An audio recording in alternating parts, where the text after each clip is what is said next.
Então, gente, resolvi fazer esses stories porque tem gente que reclama quando eu começo a falar de pastores e teólogos por aí. E eles vão continuar ensinando besteira, vão continuar falando o que querem e ninguém vai impedir isso. E vão continuar crescendo e um monte de gente aplaudindo, curtindo, compartilhando e seguindo essas pessoas. Eu sei que nada do que eu fale vai mudar isso. A grande questão é que ao ensinar certas coisas, essas teologias, esses pastores, essas pastoras, líderes, teólogos, teólogas e teólogas estão causando um dano terrível ou alimentando um dano terrível no analfabetismo funcional das pessoas. Gente que não admite, que usa texto bíblico de forma a manipular grupos, não admite que está usando o texto fora do seu contexto, fora do seu propósito. Gente que não entende de texto bíblico e que cria teologia do mesmo jeito. A grande questão é, podem falar, seguir, ensinar a teologia que vocês quiserem e justificar a sua ação para com os pobres, para com os grupos vulneráveis à vontade. A grande questão é que está se alimentando a ideia de que se precisa da Bíblia para fazer o que se tem que fazer. E não é preciso Bíblia, não é preciso religião e nem teologia para a gente ser responsável e fazer o que tem que fazer. E aí, para alimentar mitos, para continuar controlando o analfabetismo funcional do povo, vai falar asneiras sobre os textos bíblicos, vai falar sobre a divindade do Antigo Testamento, vai falar de um Jesus lindinho, de um Jesus que não existe, nem nos textos, nem fora dos textos. E aí a gente mantém o ciclo de analfabetismo funcional, de analfabetismo bíblico, de desonestidade intelectual, de completa desonestidade teológica que se mantém por séculos, né?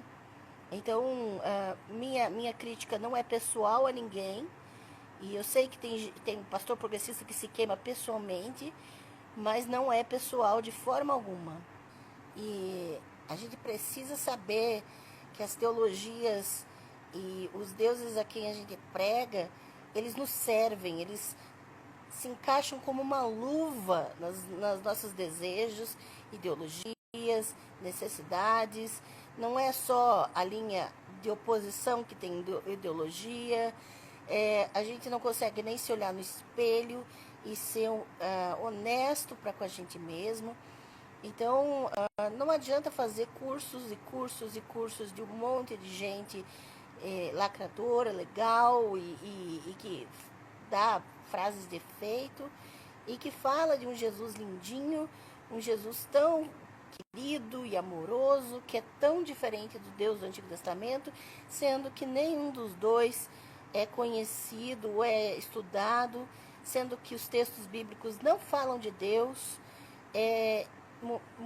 Muito pouco se fala sobre quem realmente escreveu esses textos, por que esses textos foram escritos, em que contexto foram escritos, a materialidade linguística, os discursos, a materialidade discursiva e tantos elementos em torno desses textos, em sua formação, elaboração, para que hoje qualquer um olhe para eles e se veja neles, se ponha neles e invente um Jesus, invente divindades para dentro desses textos que lhes caibam, que lhes sirvam, que atendam às suas necessidades, vontades e até mesmo mantenham estruturas de igrejas e estruturas eclesiais, né, hierárquicas, mesmo aquelas que dizem que não tem ninguém manda em ninguém, não tem hierarquia aqui. Então, a grande questão é usar textos, o povo vai continuar usando, como eu disse no início, vai continuar falando asneira. Agora, vocês que estão caminhando comigo, que estão me dando o privilégio de fazerem parte das minhas redes, eu quero colocar isso para reflexão, para que as evidências sejam o que a nossa vontade almeje, né? De trabalhar com os textos gregos, hebraicos, trabalhar com o sentido, trabalhar com história, arqueologia, historiografia, para ser responsável pelos próprios atos e não precisar de desculpas religiosas, para ter autonomia e saber agir nesse mundo com responsabilidade social, sem desculpas. Então aqui, junto com a minha rainha vermelha, que é o meu abajur, né, uma rainha vermelha de xadrez, eu quero agradecer a todos que estão aqui nas minhas redes, te incentivar a não se conformar e não se sentir confortável com mensagens bonitas.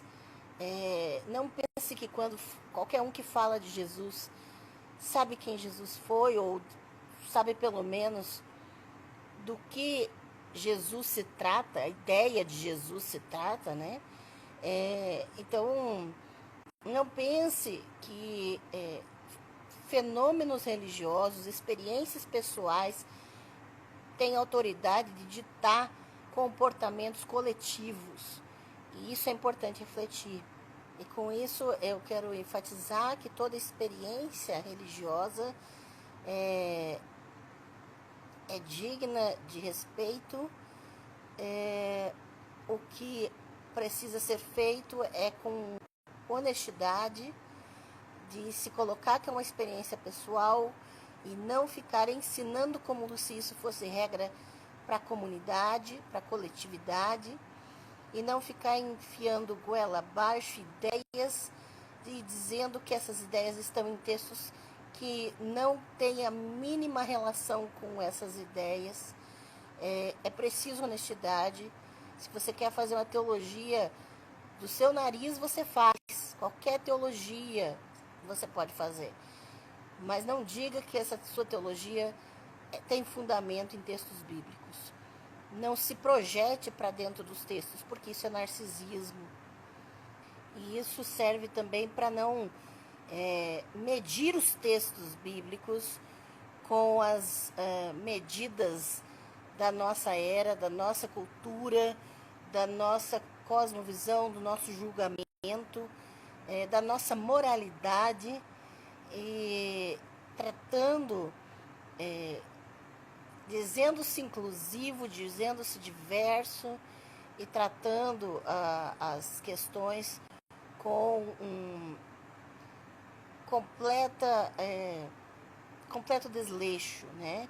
Então, para isso que eu levantei essa reflexão. Claro que os cursos que eu estou oferecendo, eles são voltados principalmente para os textos, para o que a Bíblia, os textos bíblicos dizem, e com muito respeito à interdisciplinaridade das pesquisas em torno desses textos.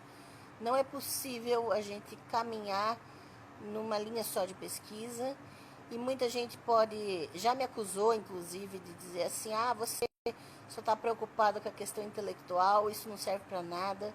Se não serve para nada, então por que usam a Bíblia, né, nas suas teologias?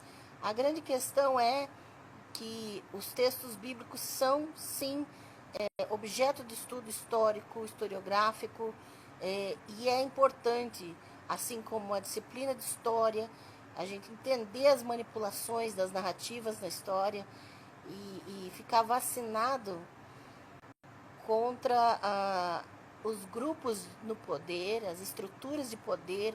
Então, os textos bíblicos servem, sim, para a nossa realidade, mas não da maneira como é feita por aí. Fica a dica. E o momento que você começar a entender o que os textos da Bíblia significam, de fato, dentro de seus contextos, você vai começar a questionar as estruturas que te cercam, a questionar as narrativas que pintam Deus, Jesus, de cor-de-rosa, de flores, de um azulzinho bonitinho, de coisas que te agradam e que te deixam confortável. E você vai começar a desconfiar dessa manipulação coletiva que se faz a fim de esconder o que os textos de fato estão dizendo, porque se trata sim de uma guerra de narrativas, trata-se sim de domínio das estruturas de poder teológica, e não pense que você se liberta saindo de um conservador para um progressista, porque o controle é o mesmo. E o desvio da narrativa bíblica é o mesmo. Qualquer uma dessas linhas. Então, queria deixar esse recado, essa explanação, que eu não quero ficar... já fiz isso, mas não quero fazer mais, de ficar cutucando pessoalmente pessoas que não têm uma conduta honesta, mas que já tiveram conduta abusiva nas lideranças e no trabalho em conjunto, e dos quais eu me afastei. Mas eu quero desafiar você a pensar sobre essas questões e até mesmo naquilo que eu ensino. Se você quiser provar o que eu ensino, venha fazer os meus cursos. Valeu!